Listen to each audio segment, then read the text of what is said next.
somehow the source of it all. It kind of lets the state off the hook, doesn't it? But who said that about working? That's a straw man you're putting up. Who mentioned working class kids? Who mentioned it? No, this is in my report. I'm just sorry. I'm just wanting to talk about my report. Have you read my report? I've got it in front of me. Well, just read it. I mean, in front of you is good, and I'd be deeply honoured if you kind of actually read it through. George, can I just say something? Let me read the first line of what I've got here. Since 2000, schools have been required to comply with the Race Relations Act. What's wrong with that?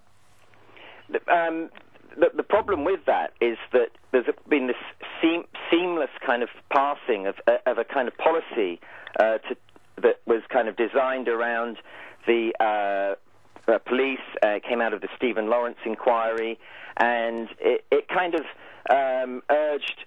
It then sort of went through the Race Relations Act, and it urged public bodies to take allegations of racism seriously. But what hasn't happened is any kind of critical analysis of how that then just crossed the line into the world of children. And I think the problem is that policymakers and the new official anti-racists in government are living in a different world. They're living in yesterday's world. Their conception of racism is rooted in the past when it was a real problem. I remember it at school. I was on the receiving end of some of that, and or it's rooted in this modern idea that racism has a hidden presence in all of us. And what I'm saying in the report is that in 2009, none of this is relevant to primary-age kids. There's an amazing diversity breaking out in the under-10s. We're not even talking about it. Almost 20% of UK children under the age of 16 are from an ethnic minority. Nearly 10% of children live in a family which has multiple white, black or Asian heritage. In London, the figure is much higher, nearly half.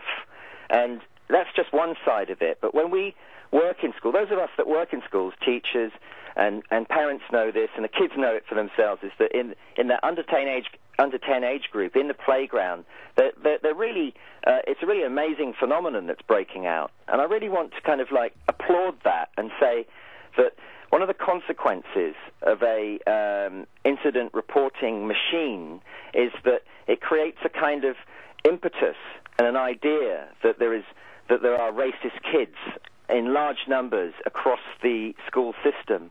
And it's a real problem because those statistics then get used to commission people like me and drama tutors and all manner of other interventions to go into primary schools, take kids out of those playgrounds and sit them in race awareness workshops and start to tell them that race and skin colour and really matters.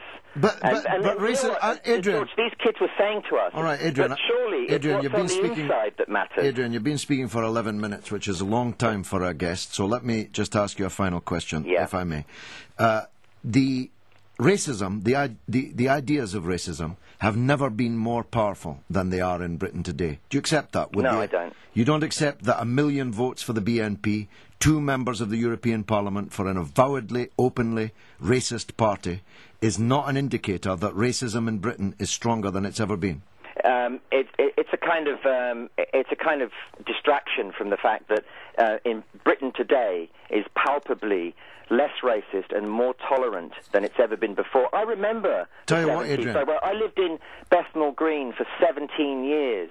And, racism was every day. It was kind of visceral. Across that decade... I've got news for you, Adrian. I've got news for you.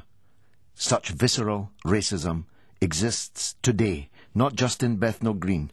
And I ask you again to watch Panorama and see the visceral racism faced by 2 Asian undercover reporters, and then come back and tell me that racism is not a problem, or not as big a problem as I'm saying it is, on this show tonight. That was Adrian Hart. We finally got to know that he was speaking for the Manifesto Club. I shall be doing a bit of a Google search on that over the next hour and a half. And we're going to have, I think we're going to have Fred...